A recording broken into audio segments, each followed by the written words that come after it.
اور کچھ آیا ہے کور کمانڈرز کانفرنس سے جنہوں نے یہ کہا کہ یہ انٹیلیجنس نہیں بھائی، انکوائری کا تو مقصد نہ کہ انکوائری ہوگی، پھر سوال ہونی چاہیے نا، لازماً انکوائری ہونی چاہیے کہ یہ فیلئر کیوں ہے، ہماری ساورینٹی کو کیوں جو ہے وہ اس طرح کمپرومائز کیا گیا، کیا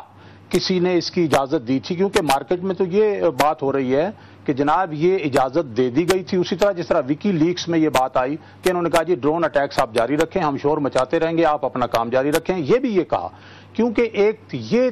سامنے بات آ رہی ہے کہ امریکی بھی اس بات کے متحمل نہیں ہو سکتے تھے کہ ان کے ہیلی کاپٹر آئیں اور یہاں سے اٹیک ہو جائے، تو یہ کہا جا رہا ہے کہ انہوں نے بتا دیا کہ جناب ہمارے اور آپ کے درمیان ایگریمنٹ ہے ہائی ویلیو ٹارگٹ کے بارے میں، ہمارے ہیلی کاپٹر آ رہے ہیں اور وہ یہ کریں۔ وہ تو ہارون رشید صاحب اگریمنٹ کیا، وہ تو اوباما نے بہرحال کہا ہے کہ یہ تو ہماری پوزیشن ہے، اور اب بھی کہتے ہیں کہ ہم یونیلیٹرلی آ جائیں گے اٹیک کرنے۔ میں تھوڑا سا امریکہ سے ہٹ کے میں چاہ رہی ہوں ہم فوکس کریں کہ ہمارے اندر جو ریاست ہے، حکومت ہے، اس کے کام کرنے کا طریقہ کار۔ تو مجھے بتائیے کہ ایک تو انکوائری کی بات ہم نے کل D G I S P R سے بات کی، انہوں نے کہا جی ہم انکوائری کچھ اپنی کر رہے ہیں، زیادہ انہوں نے بات نہیں کرنا چاہیے اس پہ، لیکن یہ تو حکومت وقت کو چاہیے کہ انکوائری کمیٹی بٹھائے جس میں آرمی کے سویلین ریپریزنٹیٹیوز ہونے چاہیے۔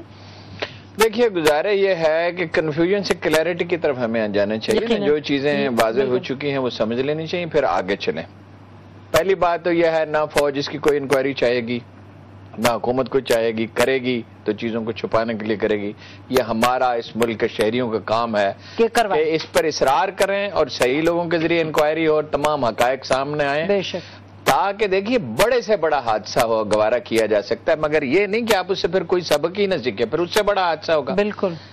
ریڈار کے معاملے میں 2-3 باتیں بالکل واضح ہیں، انہیں اس کا کوئی گمان ہی نہیں تھا، ایکٹیو تھے ہی نہیں، اسٹیلتھ ٹیکنالوجی بھی تھی، بات سیدھی صاف کیوں نہیں کرتے؟ واضح بات کرنی چاہیے۔ صاحب نے تو کچھ اور کہا۔ اچھا، ایئر مارشل صاحب نے اس کی ذمہ داری لی، کسی نہ کسی کو ظاہر ہے اس کی ذمہ داری لینی تھی، مگر یہ ساری چیزیں اپنی جگہ، انکوائری ہونی چاہیے اور یہ متعین کیا جانا چاہیے۔ پھر یہ کہ اتنا بڑا انٹیلیجنس کا فیلئر، مجھے پورا یقین ہے کہ آئی ایس آئی کوئی ملوث نہیں ہے، کوئی مسچف نہیں ہے، آرمی لیڈرشپ نہیں، ورنہ اب تک وہ نکال چکے ہوتے، لیکن اتنی بڑی ناکامی، بے شک تو یہ ساری چیزیں، ہمارا سسٹم ٹھیک کام نہیں کر رہا۔ چودھری نثار سے 100 چیزوں میں ڈس ایگری میں کرتا ہوں، مگر یہ بات وہ ٹھیک کر رہے ہیں، سارا فوکس تو آپ اس پہ ہونا چاہیے، اس پہ ہونا چاہیے۔ اور اس کے بعد اس کا جو پولیٹیکل پہلو ہے، یہ بڑے ہی شرم کی بات ہے کہ اسپین کے آخری حکمرانوں کی طرح جو اپنی حکومت بچانے کے لیے عیسائیوں سے مل جاتے تھے، یہ مبارکباد دے رہے ہو۔ مضمون میں کیا لکھا انہوں نے؟ یہ میری بیوی کا قاتل ہے، محترمہ کا، یہ تو قتل بیت اللہ محسود کو کہہ رہے تھے، مضمون چھپانے کی اتنی فکر پڑ گئی۔ اور وزیر اعظم صاحب نے بھی مبارکباد دی ہے، جو کم از کم تاثر، یہ تو بڑی کامیابی ہے۔ او بھائی، ہمارا مسئلہ ان کی کامیابی ناکامی نہیں، ہم مغرب کے نقطہ نظر سے پاکستان کو نہیں دیکھ سکتے، ہمیں پاکستان کے نقطہ نظر سے پاکستان صحیح فرما رہے ہیں ہارون رشید صاحب، لیکن جو پریزیڈنٹ زرداری نے اور جو مضمون لکھا اور پرائم منسٹر نے جو اسٹیٹمنٹ دی، بہرحال وہ تو بعد کی بات ہے۔ اگر ہم اس پہ فوکس کریں کہ ہم کیسے پہنچے اس تک، تو پھر اگین آپ سپورٹ کریں گے انکوائری؟ ہر حال میں انکوائری کی ضرورت ہے تاکہ پتہ چلے کہ کس حد تک انٹیلیجنس فیلئر ہوا ہے، اور پھر ان کی نشاندہی کرے جن کی رسپانسبلٹیز تھیں اور وہ اس پہ پورے نہیں اتر آئے۔ اور اس کے علاوہ امریکہ کی طرف سے بھی تقاضا ہے کہ آپ انکوائری کریں، کیونکہ ہمارے بہت سارے سوال ہیں جس کا جواب ہم چاہتے ہیں آپ سے، تو آپ کی انکوائری سے شاید وہ جواب میسر ہوں گے۔ جی جیل صاحب، دیکھیے فوج، جیسے ہارون رشید صاحب نے کہا کہ فوج تو ریزسٹ کرے گی اس طرح کی انکوائری، کوئی پریسیڈنٹ ہے اس سے پہلے کہ اس طرح کی انکوائری ہوئی ہو؟ ضرورت تو ہے فوج کی اکاؤنٹیبلٹی ہونے کی اس وقت۔ جی ہاں، بہت ضرورت ہے۔ 2 چیزیں ہیں، ایک تو خیر اس واقعے کی فوراً انکوائری ہونی چاہیے، اور جیسے ہارون صاحب فرما رہے تھے کہ ان لوگوں سے ہونی چاہیے جن کی کریڈیبلٹی ہے، وہ پینل میں ہوں، اور وہ ایک طریقے سے پوری قوم ان کے اوپر اعتماد کرے، اور وہ لوگ اس کی انکوائری کریں، چونکہ اگر آپ پھر انکوائری نہیں کریں گے تو پھر دہرائیں گے آپ وہی غلطی کریں گے۔ دوسری بات یہ ہے کہ بڑا ضروری ہے سمجھنا کہ جو ڈرون جو ریڈار کی آپ نے بات کی تھی، اس میں دیکھیے انہوں نے مغربی سرحد کو یہ سمجھا کہ یہ تو ہماری دشمن کمال ہے، حالانکہ تھیٹر تو آپ کا وہ ہے اس وقت جو نہیں، لیکن تھیٹر دیکھیے، لیکن اس میں تھوڑا سا میں تو کہوں گا کہ جو حکومت پوزیشن لے رہی ہے، میں اور جو فوج یا ایئر فورس پوزیشن لے رہی ہے اور فوج وہ ٹھیک ہے، اس وجہ سے کہ ہم یہ وہاں سے جو ہماری توقع ہوتی ہے، مطلب جو ہم سمجھتے ہیں کہ دشمن آئے گا تو وہ اس طریقے سے پیدل آتے ہیں، اور وہ کوئی ایئر وائلیشنز تو ہوئی ہیں نہیں، لیکن وہ ایئر وائلیشن جو ہیں وہ امریکن وائلیشنز جو along the border، تو وہ ریڈار جو ہے میرے خیال میں ایکٹیو ہے، لیکن یہ نہیں کہ انسٹالیشنز پہ جیسے ایبٹ آباد ہوا یا پوری سرحد کے اوپر۔ اس سے پہلے کہ ہم بریک میں جائیں، ہارون رشید صاحب آپ اگر ہمیں جلدی سے بتا دیں کہ آپ تو لکھتے بھی ہیں، پبلک اوپینین کو بھی آپ آگے پش کرتے ہیں، مجھے لگتا یہ ہے کہ پرائم منسٹر صاحب نے جب 9 تاریخ کو ایڈریس کرنا ہے پارلیمنٹ میں، انہوں نے دھواں دار سپیچ دے دینی ہے، انکوائری کمیٹی بننی نہیں۔ How do we make sure کہ بنے انکوائری کمیٹی؟ جناب والا، یہ ہم سیاست کو نازک معاملات کو اب ان حکمرانوں پہ اور پالیٹیشینز پہ اور جنرل پہ نہیں چھوڑ سکتے۔ ہم نے دیکھیے، اگر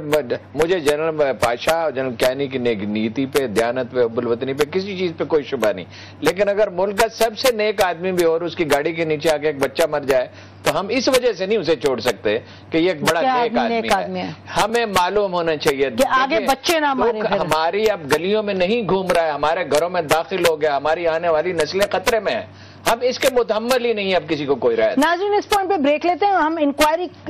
کمیٹی پر واپس آئیں گے، کیونکہ ہمیں لگتا یوں ہے کہ شاید انکوائری کمیٹی کی بات نہ ہو۔ پھر میں ریپیٹ کروں گی، دھواں دار سپیچ ہوگی پارلیمنٹ میں اور انکوائری کمیٹی کی بات نہیں ہوگی، اس کی ہمیں ضرورت ہے۔ اور ہم بریک کے بعد یہ بھی